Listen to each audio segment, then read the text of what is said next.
Miscellaneous Writings, 1883 to 1896, by Mary Baker Eddy, discoverer and founder of Christian Science and author of Science and Health with Key to the Scriptures. To loyal Christian scientists in this and every land, I lovingly dedicate these practical teachings, indispensable to the culture and achievements which constitute the success of a student and demonstrates the ethics of Christian Science. Mary Baker Eddy.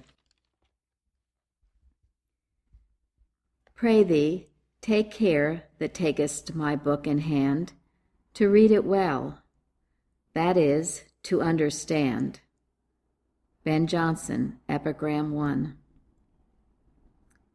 When I would know thee, my thought looks upon thy well-made choice of friends and books. Then do I love thee, and behold thy ends, in making thy friends books, and thy books friends. Ben Jonson, Epigram 86. If worlds were formed by matter, and mankind came from dust, till time shall end more timely, there's nothing here to trust.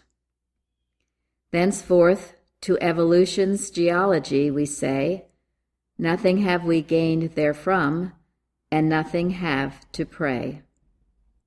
My world has sprung from spirit, in everlasting day, whereof I've more to glory, wherefore have much to pay. Mary Baker Eddy. Preface, Roman numeral number 9.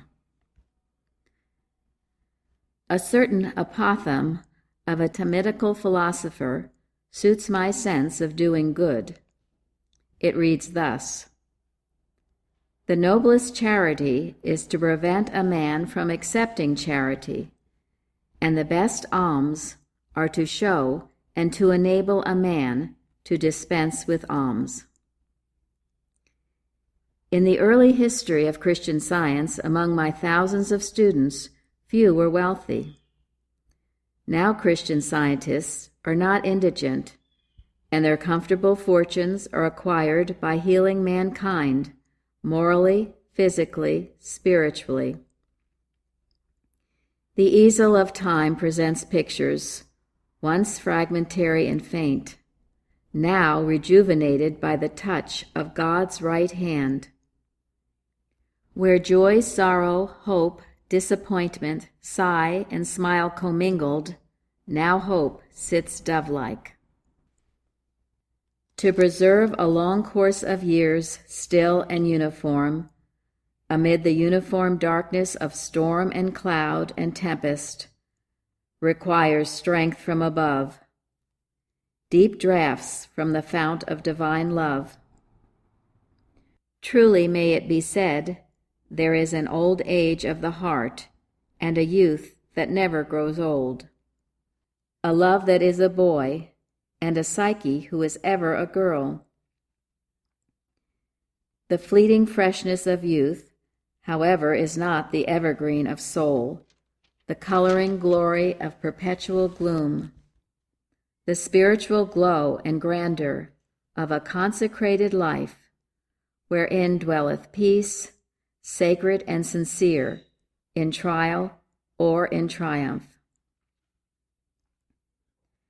The opportunity has at length offered itself for me to comply with an oft-repeated request, namely, to collect my miscellaneous writings published in the Christian Science Journal since April 1883, and republish them in book form, accessible as reference and reliable as old landmarks.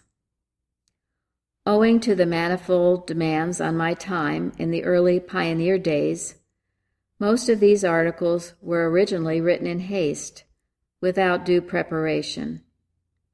To those heretofore in print, a few articles are herein appended.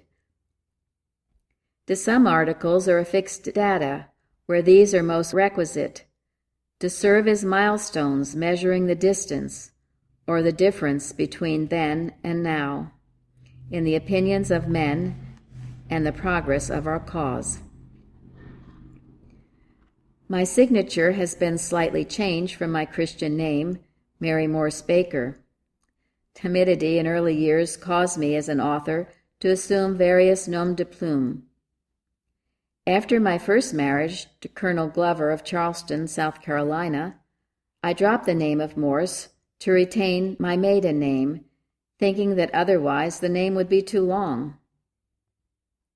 In 1894, I received from the Daughters of the American Revolution a certificate of membership made out to Mary Baker Eddy, and thereafter adopted that form of signature, except in connection with my published works. The first edition of Science and Health, having been copyrighted at the date of its issue, 1875, in my name of Glover, caused me to retain the initial G on my subsequent books. These pages, although a reproduction of what has been written, are still in advance of their time, and are richly rewarded by what they have hitherto achieved for the race. While no offering can liquidate one's debt of gratitude to God, the fervent heart and willing hand are not unknown to nor unrewarded by Him. May this volume be to the reader a graphic guidebook, pointing the path, dating the unseen, and enabling him to walk the untrodden in the hitherto unexplored fields of science. At each recurring holiday, the Christian Scientist will find herein a canny crumb, and thus may time's pastimes become footsteps to joys eternal. Realism will at length be found to surpass imagination and to suit and savor all literature. The shuttlecock of religious intolerance will fall to the ground if there be no battledores to fling it back and forth. It is reason for rejoicing that the vox populi is inclined to grant us peace, together with pardon, for the preliminary battles that purchased it. With tender tread, thought sometimes walks in memory through the dim corridors of years, on to old battlegrounds, there sadly to survey the fields of the slain and the enemy's losses. In compiling this work, I have tried to remove the pioneer signs and ensigns of wars, and to retain at this date the privileged armaments of peace. With armor on, I continue the march, command and countermand, meantime interluding with loving thought this afterpiece of battle. Supported, cheered, I take my pen and pruning hook to learn war no more, and with strong wing to lift my readers above the smoke of conflict into light and liberty. Mary Baker Eddy, Concord, New Hampshire, January 1897.